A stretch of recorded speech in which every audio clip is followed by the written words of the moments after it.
St. Petersburg, 1764, Catherine II rules the empire, which she took not by birthright, but by force of revolution. Her throne stands on the bones of her husband.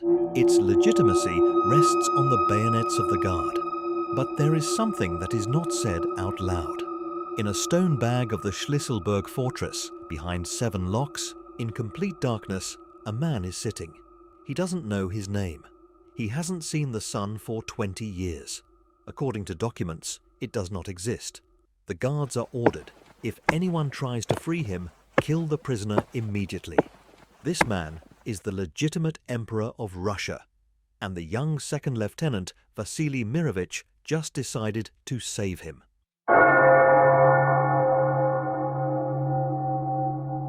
To understand why Mirovich did what he did, you need to understand who he was. Not a hero, not a revolutionary, not an idealist with a burning gaze. He was an embittered man with personal scores to settle against the empire. His grandfather, Fyodor Mirovich, followed Mazepa in 1709 against Peter the Great. I put it on the wrong card. And the family paid for this with generations of humiliation, confiscated estates in Ukraine, deprivation of noble privileges, endless petitions, and endless refusals. Vasily Yakovlevich Mirovich grew up with the feeling that the empire stole from him everything that was due to him. He wrote petitions. He sought the return of the estates. He asked, demanded, begged. Time after time, doors closed in his face. By 1764, he was 24 years old. He is a second lieutenant of the Smolensk Infantry Regiment, serves in the Shlisselburg Fortress. The salary is insignificant. There are no prospects. The anger is huge. And it is here, in this fortress, that he learns about the existence of the person he is protecting. A person who officially does not exist.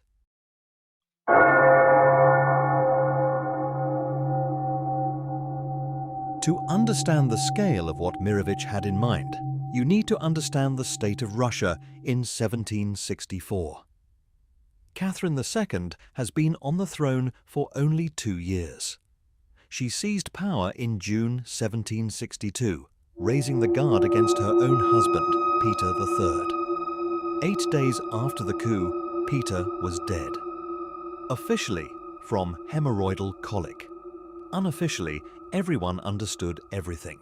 The question of legitimacy hung over her throne like the sword of Damocles. Because there was a precedent.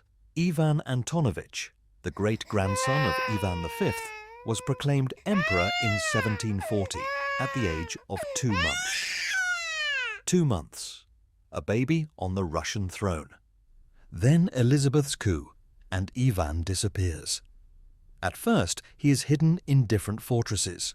Then, in Shlisselburg. Forever. By 1764, he was 23 years old. He spent his entire adult life in prison. He was called the Nameless Prisoner. In the documents, known prisoner. The guards were forbidden to say his name. But by blood, by right of birth, he was older than Catherine in line to the throne. And everyone knew it. And Catherine knew that everyone knew. The instructions to the commandant of the fortress were written personally and unambiguously. In case of any attempt at liberation, the prisoner should be destroyed. He should never have come out alive. What was this man like at the time Mirovich made his decision? Eyewitness accounts paint a portrait that makes one feel uneasy. Ivan Antonovich spent more than 20 years in solitary confinement. From childhood, without normal communication, without education, without understanding who he is and why he is here. Various sources indicate that his speech was difficult. He had difficulty expressing his thoughts. His mental state raised questions, but at the same time, and this is a detail that cannot be avoided, he knew that he was a prince. They told him about it, or he somehow figured it out on his own. Imagine this picture for a second. Human, stone chamber, no sunlight, No normal conversations, no books, or almost none. No freedom of movement, no future. Only the guards who are forbidden to talk to him. And somewhere inside there is knowledge. You should have been an emperor. This is not a prison. This is the slow destruction of man. And when the young second lieutenant Mirovich realized that it was here that he was guarding, something shifted in him. Maybe it was pity, maybe it's a calculation, or maybe both feelings at the same time.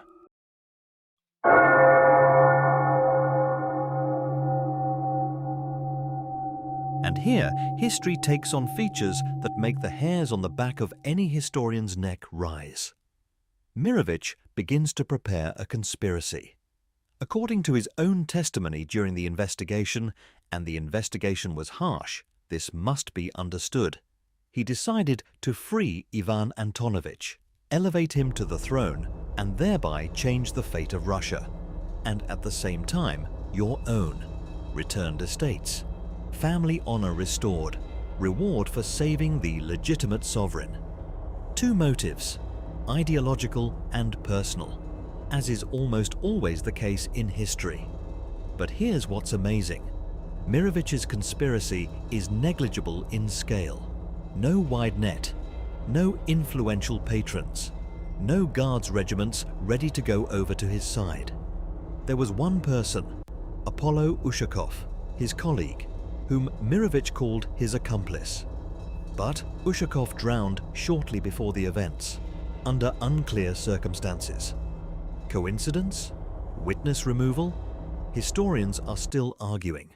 As a result, Mirovich acted practically alone. He wrote a manifesto, a forged document allegedly proclaiming Ivan Antonovich as the legitimate emperor.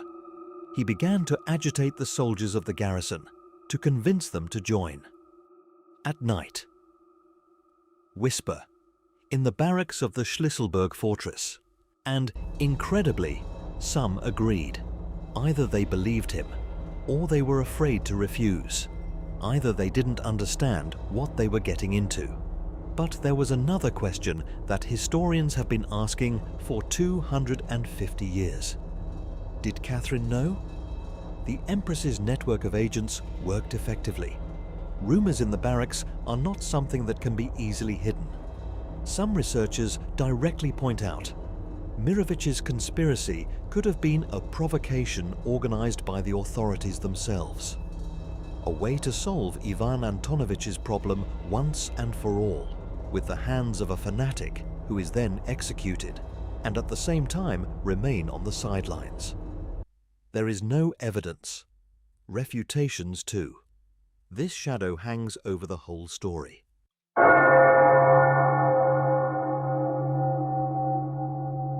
July 5th, 1764. Night. The Shlisselburg Fortress stands on an island in the middle of the Neva River. Stone walls. A small garrison. Darkness. Mirovich acts. He raises up the soldiers subordinate to him, according to various sources, from several dozen people. He reads out his fake manifesto. He demands that the guards at Ivan Antonovich's cell give up and open the door. Security refuses. Mirovich orders the cannon to be pointed at the building where the prisoner is being held. Security still refuses. A shootout begins. Short, chaotic, almost absurd, because all this happens inside the same fortress, where soldiers of the same army shoot at each other in the dark. And inside the chamber, at this moment, what was prescribed by the instructions happens. The security officers, Captain Vlasiev and Lieutenant Chekin, carry out the order. Ivan Antonovich was killed. When Mirovich finally bursts into the cell, it's all over. A man lies on the floor with numerous wounds. The man who should have become emperor. A man who spent most of his life in this fortress. According to eyewitness accounts, Mirovich fell to his knees in front of the body.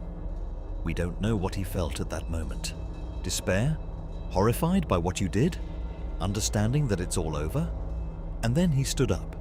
He left the cell, and he surrendered to the authorities. Myself, no resistance.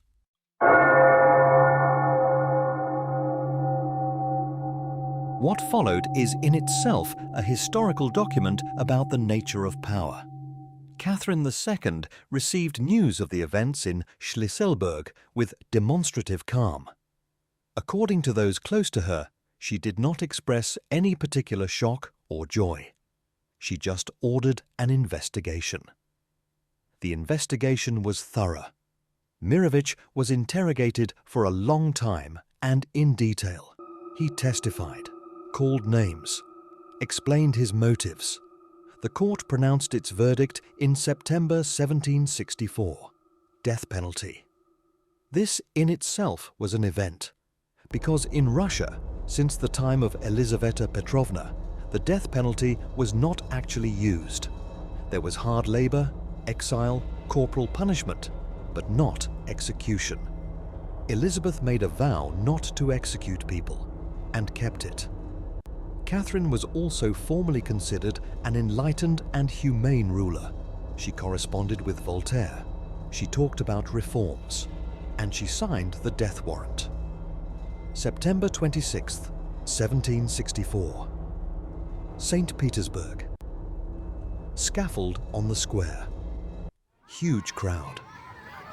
According to some evidence, thousands of people. People came to see something that had not been seen for decades. Mirovich is 24 years old.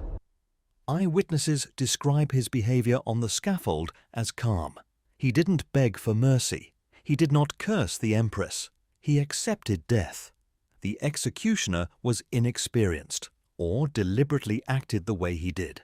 The first blow did not cut off the head completely. The crowd is said to have screamed, not from horror, from something else, from the feeling of something deeply wrong. After the execution, the body was burned, along with the scaffold and the forged manifesto. The authorities wanted to destroy even memory. So, what was it? The official version, Catherine's, a mad adventurer driven by personal resentment, rebelled and was rightly punished by law. The romantic version, which appeared later in literature, a young idealist who decided to restore trampled justice, doomed from the very beginning. The conspiracy version is seriously considered by historians, a provocation organized by Catherine herself or her entourage in order to finally get rid of the ghost of Ivan Antonovich and demonstrate to all other potential contenders what will happen. We don't know the truth. The archives are silent where they should speak. But here's what we know for sure. On this night, in July 1764, 2 died. Ivan Antonovich, a man who has never lived, in the full sense of the word, who spent 23 years in a stone cell for being born a prince, and Vasily Mirovich, a man who wanted to change history and became its warning. And Catherine II continued her 34-year reign, and she went down in history as great. History is always the story of the winners.